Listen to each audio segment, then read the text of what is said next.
cosa que no tengo clara en absoluto, vamos, que lo tengo muy claro. Yo no sé cómo la Fiscalía General del Estado o incluso la misma niña no se ha puesto una denuncia contra la madre porque está violando su intimidad. Nosotros no podemos dar información de cualquier chaval, de forma que se pueda identificar las circunstancias que han tenido siendo como menor. Yo puedo hablar de casos que he tenido, pero nunca puedo identificar que se pueda concretar al chaval del que me estoy refiriendo. Entonces, es una violación de la intimidad de esa niña. Lo que los menores hacen no genera antecedentes penales. Y es una cuestión que atenta contra su intimidad y su propia imagen. Yo no entro en si la Rocíito tiene razón o no tiene razón. Lo que sí está claro es que se ha revelado y se ha desvelado toda la información de esa cría del comportamiento cuando era menor de edad. Y eso debe de quedar en los juzgados de menores. Lo que está ocurriendo con el juicio de Rocío Flores contra la productora de Telecinco es tan serio que puede marcar un antes y un después en la forma de hacer televisión en España. Imagínese la escena: la joven Rocío, con apenas 24 años, entre los juzgados de la Audiencia Provincial de Madrid flanqueada por su abogado, la mirada firme y el gesto tenso. A pocos metros, los fotógrafos disparan sin piedad mientras ella evita las lentes. Al fondo, en la puerta lateral, se cuela también su madre, Rocío Carrasco, acompañada del equipo legal de la Fábrica de la Tele, la empresa que produjo aquel documental donde, a juicio de la hija, se violó su intimidad cuando era menor. Durante años se habló del expediente de la chiquilla, se mostraron partes médicos, informes policiales y detalles de su adolescencia más oscura, todo ello en prime time, entre anuncios de detergentes y tertulias que rascaban audiencia a base de lágrimas familiares. Ahora la hija se ha plantado y exige 1 millón de euros de indemnización, una cifra que puede parecer enorme pero que, según su letrado, representa apenas un pellizco comparado con los beneficios que obtuvo la cadena al exhibir sus traumas. El punto clave del proceso es sencillo de entender: la Ley Orgánica de Protección Jurídica del Menor prohíbe difundir datos que permitan identificar a un menor en circunstancias delicadas. Es decir, aunque la madre o el padre firme un permiso, hay un límite que no se puede traspasar.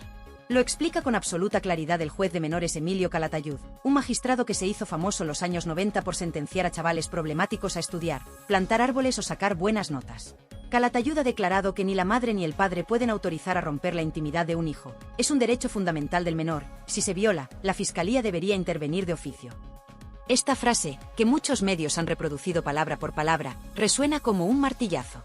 Porque significa que, por encima de la tele, de los contratos y de los sentimientos de la madre, hay un techo legal infranqueable. Si se demuestra que la productora divulgó documentos de la menor con ánimo de lucro, el juez podría imponer no solo la indemnización que pide Rocío Flores, sino además una multa ejemplar que salpique las cuentas de Mediaset. Mientras tanto, Telecinco vive una guerra interna de proporciones bíblicas. Por un lado está Ana Rosa Quintana, que tras la cancelación de Sálvame se ha quedado con las tardes gracias a su programa Tardear y Presume, con cierta elegancia al principio y con indirectas punzantes después, de respetar la ley y la infancia. Por el otro, se encuentran los veteranos de la llamada Fábrica del Grito: Jorge Javier Vázquez, en baja médica y silencio estratégico; Carlota Corredera, que defiende a Rocío Carrasco desde el primer día, y buena parte del equipo que produjo el documental. La tensión se palpa en los pasillos de Fuencarral.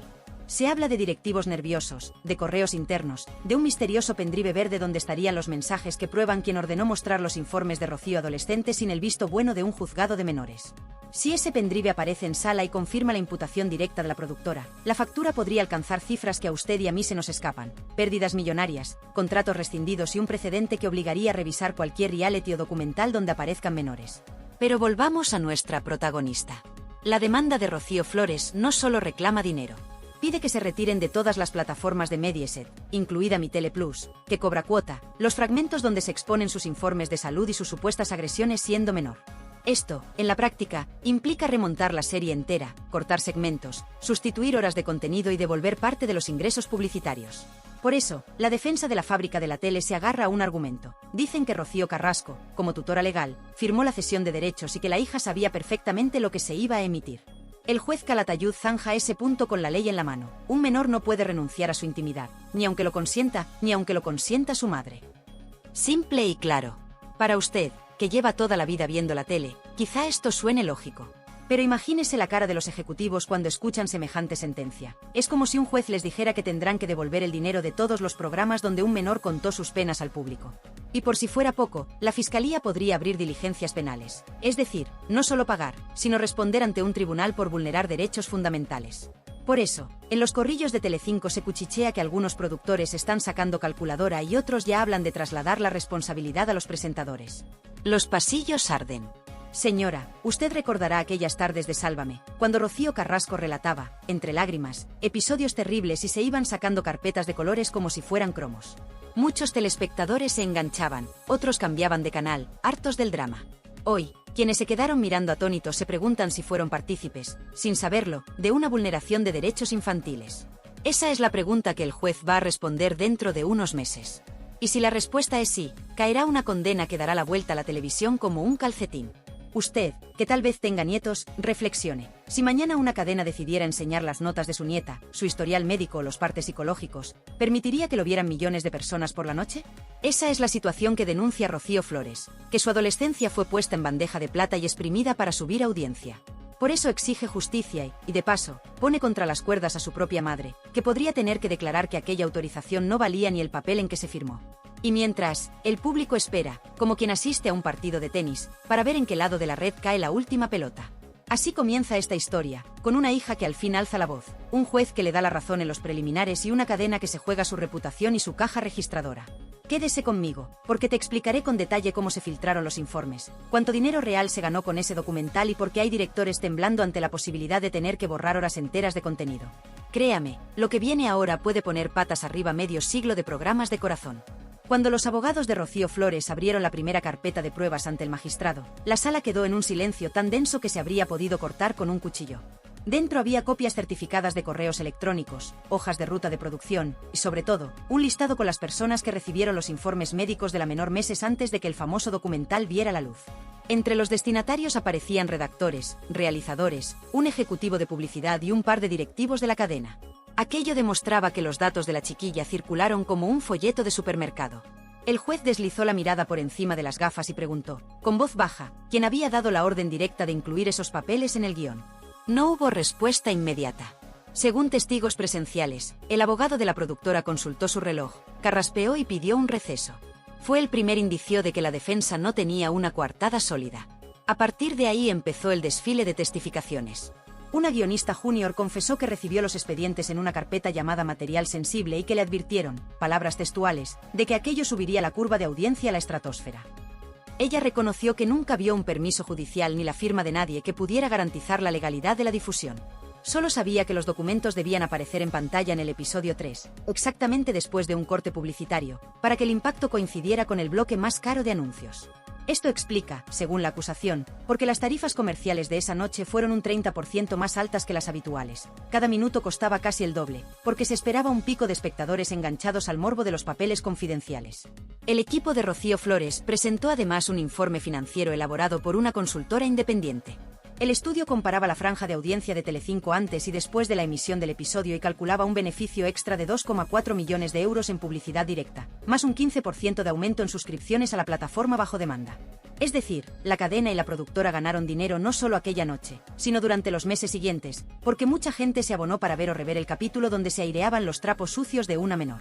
Con estos números sobre la mesa, la defensa de la productora intentó replicar que los informes ya eran públicos al estar incluidos en el sumario de un procedimiento anterior.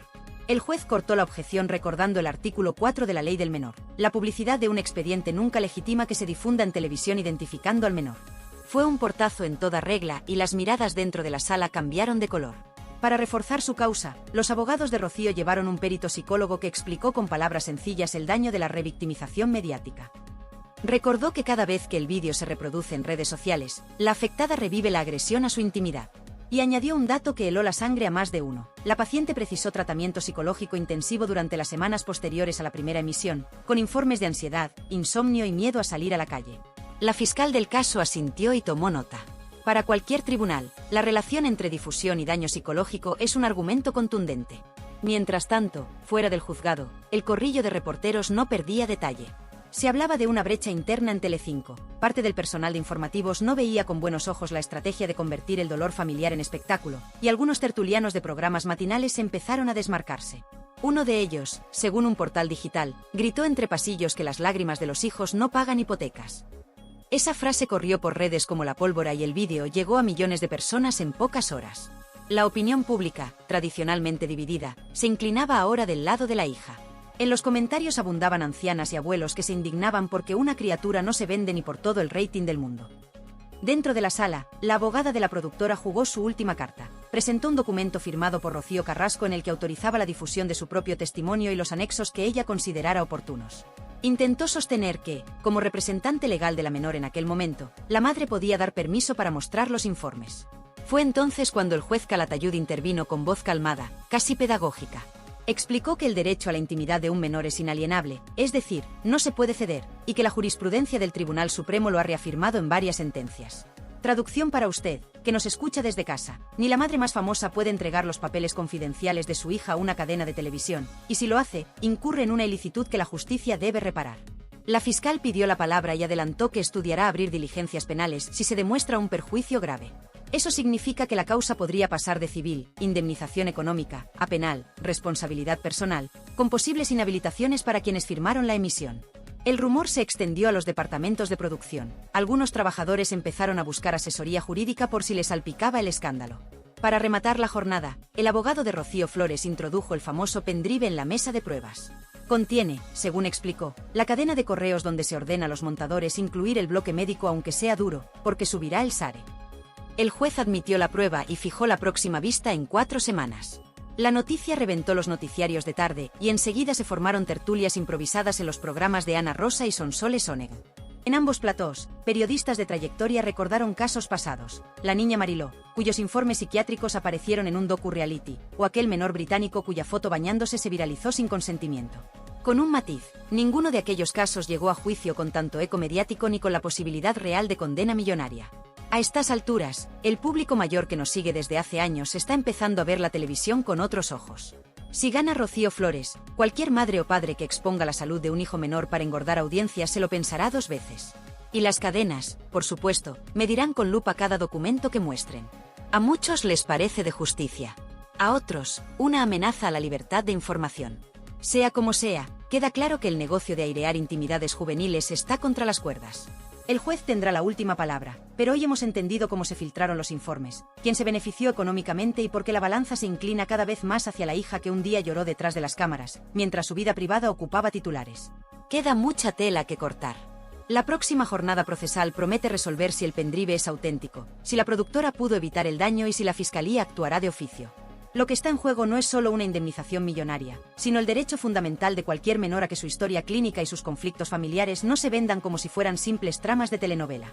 Ahora, señora, usted tiene la información. Saque sus propias conclusiones y pregúntese, ¿vale todo por la audiencia? El eco del primer día de juicio todavía retumbaba cuando, a la mañana siguiente, los pasillos de Mediaset amanecieron con un silencio raro, de esos silencios que no son falta de ruido sino exceso de cautela. La tensión se notaba incluso en el bar de la esquina, donde la camarera advirtió que los tertulianos pedían el café con voz más baja de lo habitual, como si temieran que las paredes pudieran grabar sus comentarios.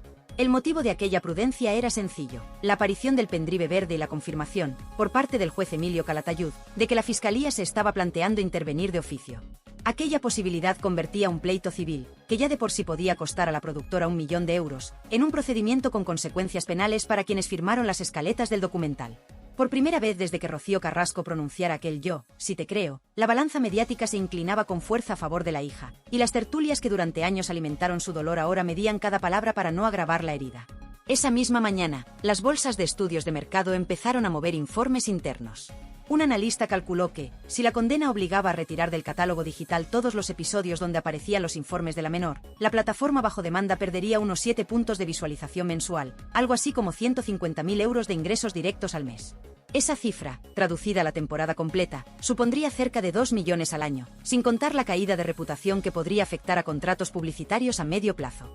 Para el gran público esas cantidades resultan mareantes, pero para la cadena son aún más preocupantes porque se suman a la indemnización reclamada y a los costes de abogados.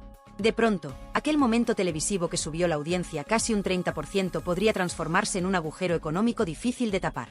Por su parte, Rocío Flores permanecía ajena a las especulaciones financieras. La joven había decidido refugiarse en su círculo más próximo y, según deslizaron fuentes del entorno, solo salía para asistir a consultas psicológicas y preparar con su abogado la estrategia de declaración. El psicólogo presentado como perito en la vista previa recomendó que evitara redes sociales y programas del corazón para no reactivar el estrés postraumático. Sin embargo, en Twitter la polémica no descansaba. Los mensajes de apoyo superaban con creces a los que dudaban de sus motivaciones, y entre los usuarios de mayor edad abundaban comentarios de abuelas y abuelos que confesaban sentirse indignados al ver cómo se mercadeaba con la adolescencia de la chica. Esa ola de simpatía sorprendió a la propia defensa, que esperaba una reacción más tibia.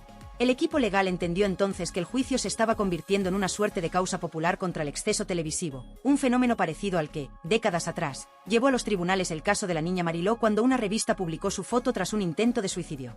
Mientras los ánimos se calentaban en las redes, en el juzgado se concretaban los próximos pasos. El magistrado pidió a la cadena un inventario completo de los documentos íntimos emitidos, con copias certificadas y fechas exactas de emisión. Esa solicitud puso en marcha una carrera frenética en los archivos de la productora porque no bastaba con entregar los fragmentos visibles en pantalla. También había que aportar los planos usados de fondo, las incrustaciones gráficas y los inserts de audio donde se citaban diagnósticos médicos. Un responsable de archivo reconoció, en una conversación filtrada a la prensa, que el trabajo era gigantesco y que nadie lo había previsto cuando se montó la serie. El temor no se debía únicamente a la multa, sino a la posibilidad de que el tribunal considerara que la falta de inventario completo era un intento de ocultación y agravara la condena. En paralelo, los programas de la mañana se vieron obligados a cambiar guiones sobre la marcha. Ana Rosa Quintana abrió su magazín con la noticia judicial y, mirando directamente a la cámara, lanzó una frase que recorrió los portales de internet en cuestión de minutos. Aquí respetamos la ley, la criatura primero y la audiencia después. Fue un dardo tan claro que varios comentaristas interpretaron la frase como una ruptura definitiva con la vieja fórmula de fabricar reality a partir del dolor infantil. Esa postura molestó a las figuras del antiguo Sálvame que defendían la línea editorial del documental. Entre ellas, la propia Rocío Carrasco, que a través de su abogado reiteró que la intención nunca fue perjudicar a la hija sino narrar su propia verdad. Sin embargo, el argumento perdió fuelle cuando el juez recordó que el derecho a la intimidad de un menor no puede sacrificarse en el altar de ninguna causa, por justa que sea. La frase del magistrado, sencilla y lapidaria, resonó fuera del juzgado con fuerza de sentencia moral. El interés de la madre no prevalece sobre la dignidad de la hija. Lentamente, la opinión pública fue asimilando esa idea. Ya no se trataba de decidir quién mentía o quién decía la verdad en el seno de aquella familia rota, sino de reconocer que había límites que no podían cruzarse. Entre el público mayor, especialmente mujeres que habían criado hijos y ahora cuidaban nietos, la simpatía hacia Rocío Flores crecía a la velocidad con la que se comparten los vídeos de recetas en los grupos de WhatsApp. Algunas escribieron cartas a periódicos locales donde aseguraban comprender los errores de juventud de la chica y reprochaban a la televisión que los exhibiera para aumentar la cuota publicitaria. Un semanario de amplio tiraje entre jubilados dedicó su editorial a preguntar si las lágrimas adolescentes deben cotizar en bolsa. La pregunta, retórica, reflejaba el clamor de una generación que acepta el cotilleo pero no la explotación de la infancia. Dentro de la cadena, los ejecutivos empezaron a preparar un plan de contingencia. Se barajó emitir un comunicado pidiendo disculpas públicas en caso de condena, algo inédito en la historia reciente de la televisión del corazón. También se estudió un posible acuerdo extrajudicial para detener la sangría reputacional, pero los abogados de Rocío Flores, alentados por la dirección de la Fiscalía, no parecían dispuestos a rebajar el pulso. Consideraban que la disculpa solo tendría valor si iba acompañada de una reparación económica y de la retirada inmediata de los vídeos. Entre bambalinas, se filtró que algunos patrocinadores titulares del docuserie estaban revisando cláusulas de reputación corporativa y podrían exigir compensaciones si el tribunal confirmaba la vulneración de derechos fundamentales. A las marcas, cada vez más sensibles a la imagen social, no les conviene verse asociadas a un caso de explotación infantil televisiva. En la tertulia de sobremesa de ese mismo día, un veterano periodista recordó que hace 20 años se emitían programas donde se divulgaban diarios íntimos de menores con la excusa de ayudar a las familias. Entonces nadie dijo nada. Hoy, con las redes convertidas en tribunales paralelos, un error se amplifica de forma imparable. La reflexión final del tertuliano quedó flotando en el plató. Quizá este juicio sea el último aviso para una tele que todavía confunde dolor con espectáculo y audiencia con impunidad. Nadie lo contradijo. Las cámaras cerraron plano y pasaron a publicidad, pero la frase quedó resonando entre los espectadores. Entre ellos, miles de señoras que, como usted, valoran el cotilleo siempre y cuando no cruza la raya que separa la información del abuso. Así avanza el proceso. La siguiente vista fijará si el pendrive verde es auténtico, quién firmó la orden de emitir los informes y cuánto debe pagar la productora si se confirma la vulneración.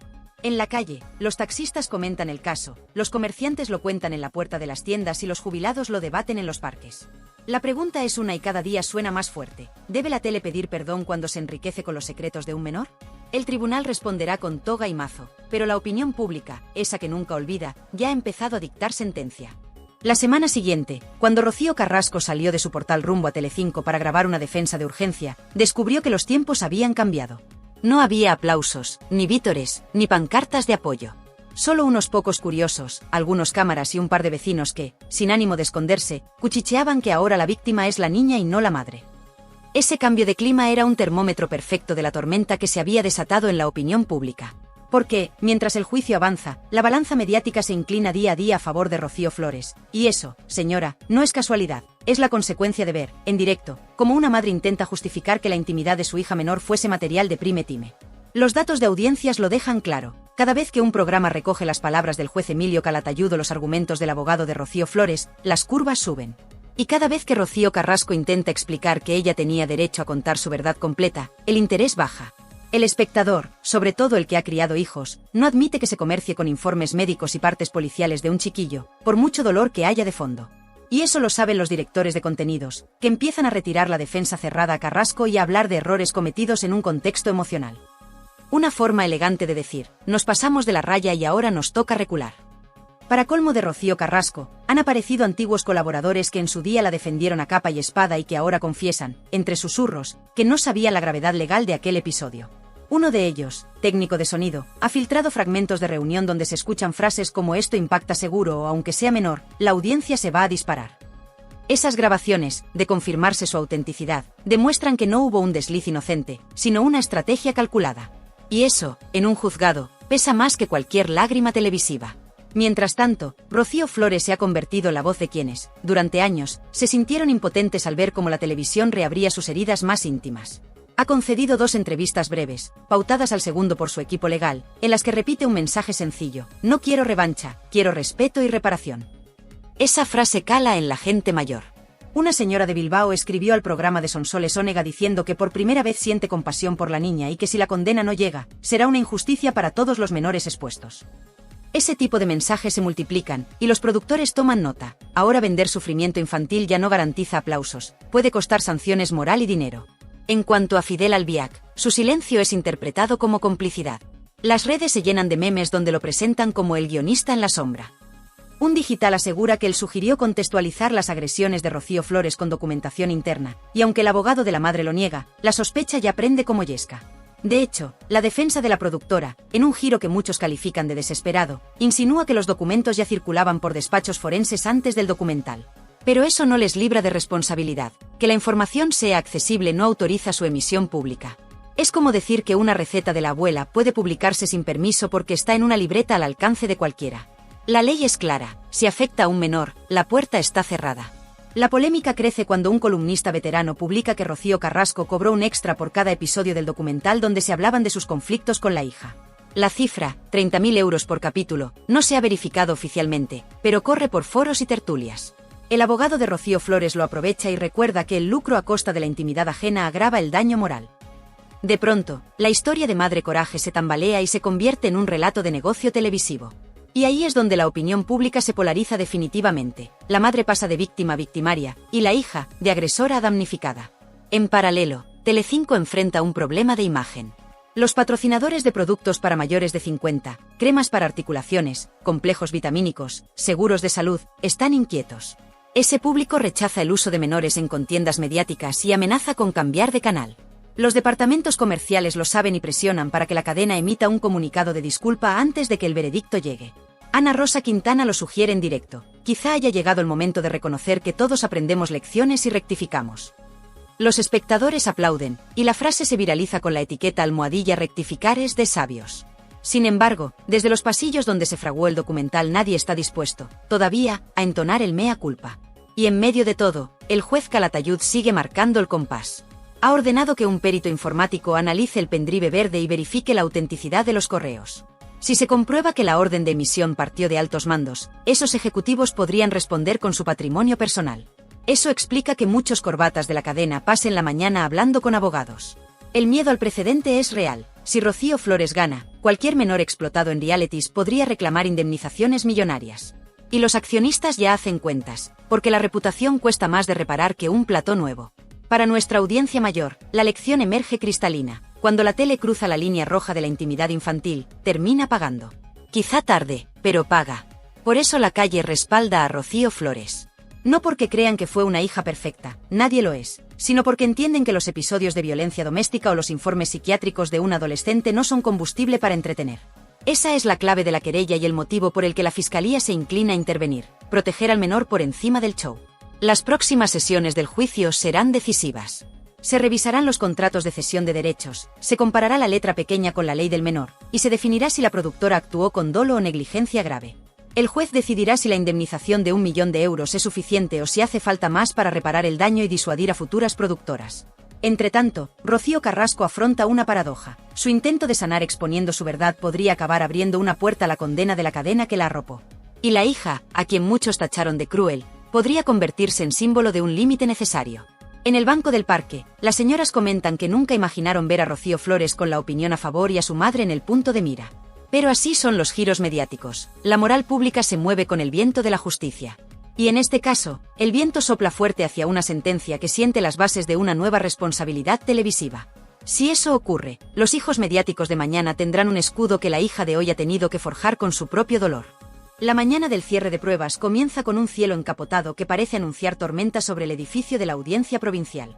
Dentro, las bancadas están completas, reporteros, asesores financieros, ejecutivos de la cadena que han acudido para conocer de primera mano qué cantidad deberá reservar el Departamento de Contabilidad si la condena se confirma.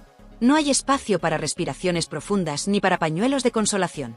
El juez Calatayud toma asiento con el semblante de quien se dispone a señalar un cambio de era y concede la palabra al Ministerio Fiscal. La fiscal, que apenas había intervenido hasta entonces, arranca con una frase calculada para sacudir a la prensa. Explica que la vulneración de la intimidad de un menor no prescribe con la excusa de la audiencia ni con la firma complaciente de un progenitor. Añade que el tratamiento mediático de la hija de Rocío Carrasco ha sido, en sus palabras, invasivo, sostenido y con ánimo de lucro. No usa tecnicismos incomprensibles, se dirige a un público general que entenderá perfectamente la gravedad de la acusación. Tras ella, el abogado de Rocío Flores despliega un dossier de papel reciclado cuyas páginas llevan, en la esquina, el sello de la consultora financiera independiente. Con voz serena detalla que los cortes publicitarios insertados en la emisión de los informes médicos incrementaron la facturación en un 40% respecto del bloque equivalente la semana anterior. Lee, sin alzar el tono, la cifra total obtenida en aquel horario vespertino, 2.400.000 euros. Explica que esa ganancia es el núcleo de la indemnización reclamada, multiplicada por el daño moral cuantificado por el perito. Concluye diciendo que la dignidad de un adolescente no vale menos que un pico de audiencia y que el dinero reclamado es cifra mínima para reparar una vulneración máxima. Llega el turno de la defensa de la productora. Su portavoz repite que la madre dio consentimiento y que la hija, mayor de edad en el momento de emisión, nunca pidió la retirada inmediata del contenido. Intenta sostener que el documental tenía valor social, que ayudaba a visibilizar la violencia intrafamiliar. El juez lo interrumpe. Quiere saber si habían consultado a la Junta de Protección del Menor antes de programar los informes psiquiátricos. El abogado admite que no. Calatayud asiente con un gesto que algunos interpretan como un martillazo simbólico. La admisión de omisión de medidas de protección es aceite sobre el fuego de la acusación.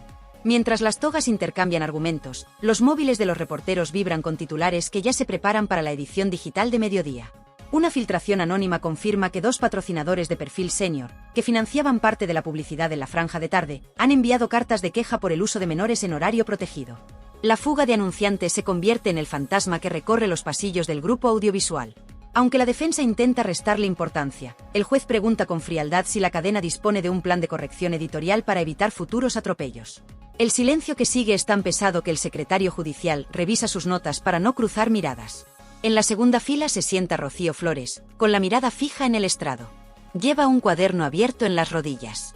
Conforme avanza la sesión, garabatea palabras sueltas que, según explicará luego su abogado, son frases del juez que quiere recordar: intimidad inviolable, menor de especial protección, aprovechamiento comercial indebido.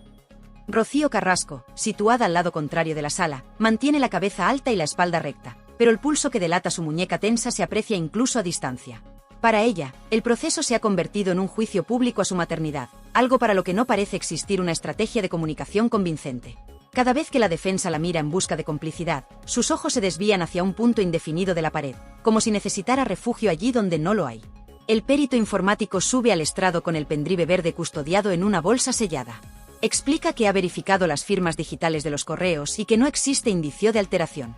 Lee en voz alta un mensaje clave: estos informes de la menor subirán la curva, incluidlos tras la pausa de las 22:40. Es la prueba de intención que la acusación esperaba. Nadie discute su autenticidad. El ambiente se hiela, porque ya no se trata de un posible error de juicio, se trata de estrategia comercial calculada con reloj y tabla de porcentajes. El juez anota, la fiscal asiente y algunos directivos de Telecinco bajan la cabeza. A media mañana, el magistrado declara visto para sentencia el bloque de pruebas. No fija fecha, pero sugiere que el fallo será rápido por la gravedad de los hechos y la urgencia social. En la puerta del juzgado, las cámaras captan a Rocío Flores saliendo entre apretones de periodistas. No dice nada, solo repite el gesto que ha aprendido estos días: apretar los labios, mirarlos de frente y avanzar sin pronunciar una sílaba que pueda ser titulada fuera de contexto. Su abogado, en cambio, habla poco pero dispara certezas. La ley protege a los menores, el tribunal lo ha entendido y la productora deberá asumir responsabilidades. Dentro de la cadena, circula ya un correo que ordena revisar cualquier contenido donde aparezcan menores, un reconocimiento tácito de que la vía del todo vale ha quedado cerrada. Mientras tanto, la opinión pública termina de tomar partido. Programas matinales, tertulias vespertinas e incluso debates de radio veterana se posicionan. La mayoría afirma que la chica tiene razón. Los paneles de audiencia reflejan que el público mayoritario, especialmente el de más de 60 años, cambia de canal cuando se justifica la exposición de menores y se queda cuando se condena. Las curvas demográficas muestran un castigo claro a la productora y un respaldo a Rocío Flores. Los anunciantes siguen esa tendencia y algunos directivos empiezan a sopesar cambios drásticos en la programación, temerosos de que la sentencia arrastre demandas en cadena. Cuando el reloj del juzgado marca las 2 de la tarde, la jornada concluye. Pero fuera, en las redes y en las redacciones, la marea de titulares ya se mueve. La palabra más repetida es precedente. Si el veredicto da la razón a la hija, la década dorada del docudrama basado en traumas familiares habrá llegado a su fin. Si dicta lo contrario, el mensaje a la sociedad será que la infancia puede convertirse en moneda televisiva sin castigo. Nadie en la puerta se atreve a apostar públicamente en voz alta, pero las miradas, las reacciones en directo y los informes filtrados revelan una certeza. Esta batalla ya no se libra solo por 1 millón de euros, sino por la autoridad moral sobre los límites del espectáculo. Queda esperar la sentencia, pero el cambio de paradigma empieza a sentirse como un temblor que sacude los cimientos de la televisión de sobremesa, esa que tantas tardes acompañó a los mayores, pero que hoy aprende que incluso el chisme tiene límites cuando afecta la dignidad de un menor. Ahora que el juicio ha destapado por completo las costuras del caso, las voces del público retumban con más fuerza que nunca. La Carrasco es un verdugo, todo mi apoyo a Rocío Flores, dice Aurora con casi un centenar de pulgares arriba. Francisca lo remata en pocas palabras: justicia para Rocío Flores, y su mensaje rebasa los 100 corazoncitos. No son comentarios aislados, son un clamor que se repite como un martillo, mensaje tras mensaje, día tras día. María Magdalena va aún más allá y sentencia sin rodeos: la Carrasco se merece estar en la cárcel. Y el aplauso virtual supera muchos titulares de los grandes periódicos. Ese respaldo masivo se entiende fácil. La gente mayor, la que vivió la televisión cuando todavía era en blanco y negro, no tolera que se hagan audiencias a costa del sufrimiento de una hija. Y si alguien aún duda, ahí está la intervención del juez Emilio Calatayud, que ha puesto voz legal a lo que millones piensan en sus casas. Rafi lo resume mejor que cualquier editorial: todo mi apoyo a Rocío Flores, ole por el juez. 68 apoyos en un solo comentario, y subiendo. La aritmética del sentimiento popular no engaña. En los corrillos de barrio, se repite la misma idea: una madre no es la que pare, es la que protege. Ese es el mantra que corre por los grupos de WhatsApp de abuelas y tías. Cher lo escribió tal cual y ya suma más de 20 adhesiones. Porque el argumento que Rocío Carrasco repite, yo tenía derecho a contar mi verdad, se viene abajo en cuanto el juez recuerda que la intimidad de un menor es inviolable, le pese a quien le pese. En la calle hay indignación, pero también agradecimiento hacia la hija. Adriana lo expresa con ternura: Rocío Flores ha demostrado ser una buenísima persona por no haber denunciado antes a su madre. 92, me gusta, avalan esa opinión, y un buen puñado de respuestas insisten: Rocío ha tenido paciencia de santa. Y la pregunta flota: ¿por qué la fiscalía tardó tanto en actuar? Este país es un mojón y así nos va, escribe Ana, y 35 usuarios le dan la razón con un clic. Ni los tertulianos más afilados podían haberlo dicho con tanta contundencia. Mientras tanto, Alba Carrillo se lleva su propio recado. María José confiesa que no la soporta, y más de 60 personas aplauden. Gloria la llama impresentable, Cari la tilda de insoportable y Manoli confiesa que vomita solo de oírla. No es un ataque gratuito, es la reacción de un público que percibe el oportunismo de quienes alimentaron el circo mediático. Si la cadena creía que podía seguir usando esos rostros para controlar la narrativa, los comentarios prueban que el espectador ha abierto los ojos. Y cuando hablamos de castigo moral, la palabra karma se vuelve recurrente. Natividad vaticina que a Rocío Carrasco le llegará el karma, y 27 pulgares acompañan su profecía. Teresa no se queda corta, la mala madre al banquillo. 103 reacciones demuestran que la mayoría quiere una condena ejemplar, y de paso, un aviso a navegantes para futuras productoras. Señora, si a estas alturas comparte usted esa indignación, hágase oír. Déjenos su comentario con el hashtag #Justicia para Rocío Flores y cuéntenos qué debería pasar con la madre que, según muchos, vendió la intimidad de su propia hija. ¿Cree usted que la cárcel es castigo suficiente? ¿O bastaría con retirar el documental y pagar una indemnización millonaria? Sus palabras, sumadas a miles de voces, marcan el pulso que las televisiones ya no pueden ignorar. Y si todavía no lo ha hecho, pulse el botón de suscribirse. Aquí seguiremos cada paso de la sentencia, cada giro de guión, cada maniobra legal de última hora. Active también la campanita, porque en cuanto el juez Calatayud dicte veredicto, seremos los primeros en contárselo, sin maquillaje y sin mordaza. Además, comparta este vídeo con ese amigo, o esa vecina curiosa, que aún defiende la versión de Rocío Carrasco. Que escuche la voz del pueblo, un pueblo que en su mayoría corea lo mismo que Teodosia, autora del mensaje más rotundo, justicia para la mala madre, al banquillo. Más de 100 personas le dan la razón, y ese respaldo crece minuto a minuto. Antes de cerrar, un último favor, deslícese hasta los comentarios y responda a esta pregunta sencilla. ¿Debe la televisión pagar por cada lágrima que provocó? Su respuesta ayudará a medir la temperatura social y, créame, los directivos de los grandes canales leen estos foros con más atención de la que imagina. Así que no se quede al margen. Participe, opine, suscríbase y, sobre todo, esté atenta. Porque el juicio entra en su recta final y la sentencia puede sentar un precedente que proteja a todos los menores expuestos a la luz impúdica del plató. Aquí estaremos para contarlo. Y usted, con su apoyo, hará que la verdad se oiga más alto que cualquier sare de audiencia. Cosa que no tengo clara en absoluto, vamos, que lo tengo muy claro. Yo no sé cómo la Fiscalía General del Estado o incluso la misma niña no se ha puesto una denuncia contra la madre porque está violando su intimidad. Nosotros no podemos dar información de cualquier chaval, de forma que se pueda identificar las circunstancias que han tenido siendo como menor. Yo puedo hablar de casos que he tenido, pero nunca puedo identificar que se pueda concretar al chaval del que me estoy refiriendo. Entonces, es una violación de la intimidad de esa niña. Lo que los menores hacen no genera antecedentes penales. Y es una cuestión que atenta contra su intimidad y su propia imagen. Yo no entro en si la Rocíito tiene razón o no tiene razón. Lo que sí está claro es que se ha revelado y se ha desvelado toda la información de esa cría del comportamiento cuando era menor de edad. Y eso debe de quedar en los juzgados de menores.